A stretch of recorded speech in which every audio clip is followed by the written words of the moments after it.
What's going on, everybody? Zach here with Forward Strength. Today's topic, random internet workouts are not enough. And by this, what we mean is not enough to drive the progress that you want and to look for specific goals that you might have for a couple of reasons. I'll say we're going to get into specifics, but even let's just zoom out for a second and say, where are you getting these workouts?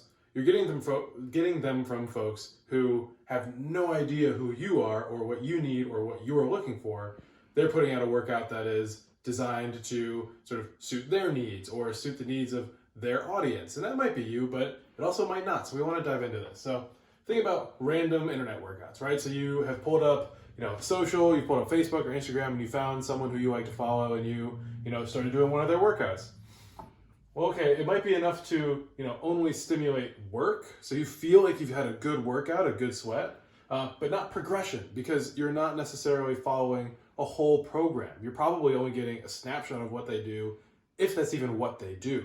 A good example is you see there are a lot of running Instagrams, and every running shoe company has their model showing off the shoe, and that's awesome.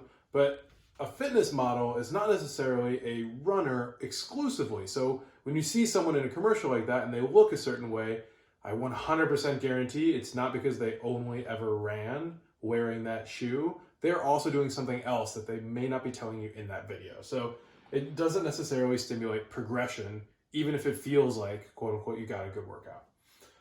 They often target areas that might look good, but don't necessarily fit your needs. So, say you have knee pain, you have consistent knee pain, maybe it's bothered you for a long time, and you're watching a video where someone is doing, leg extensions, where you're straightening your leg over and over again.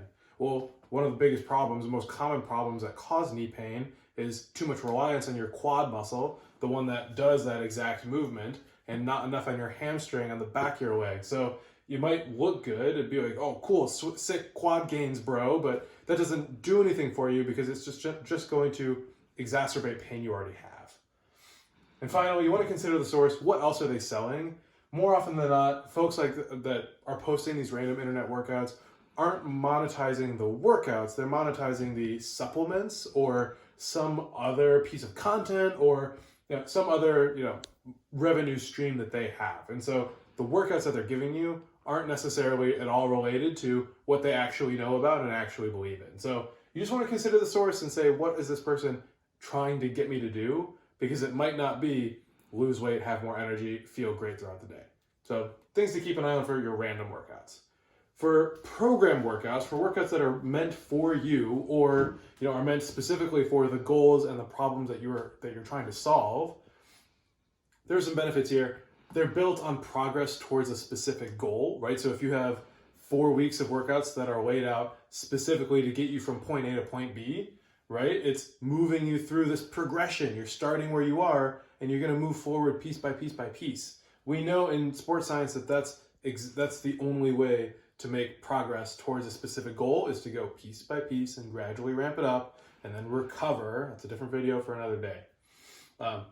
Good programs are balanced to protect your joints. So if you think about these random workouts we're talking about, if you do 6 glute workouts a week and you never ever work your upper body, okay, maybe you don't necessarily care about your upper body, but then you won't have developed any, an extra strength or coordination. There are a lot of benefits to working your whole body from a metabolic standpoint, even let's say you're doing a lot of bicep curls. You have a program that's for your arms and it's a lot of biceps, but you never do anything for your triceps.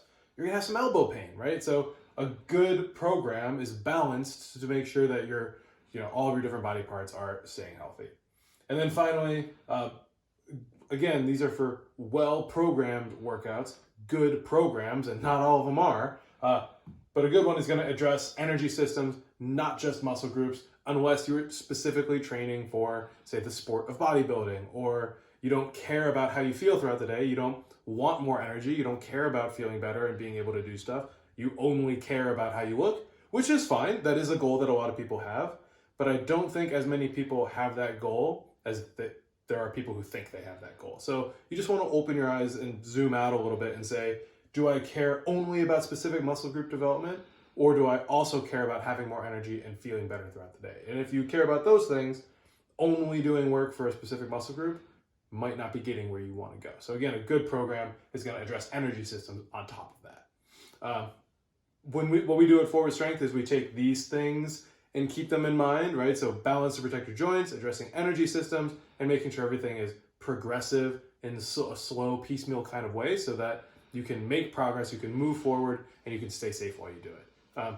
Not all programs are created equal, but they are almost universally better than random internet workouts. So that's what I want you to know. I want you to take away is doing random stuff doesn't really help. Doing a well-balanced program is what you need. I'm Zach, Forward Strength. Thanks a lot.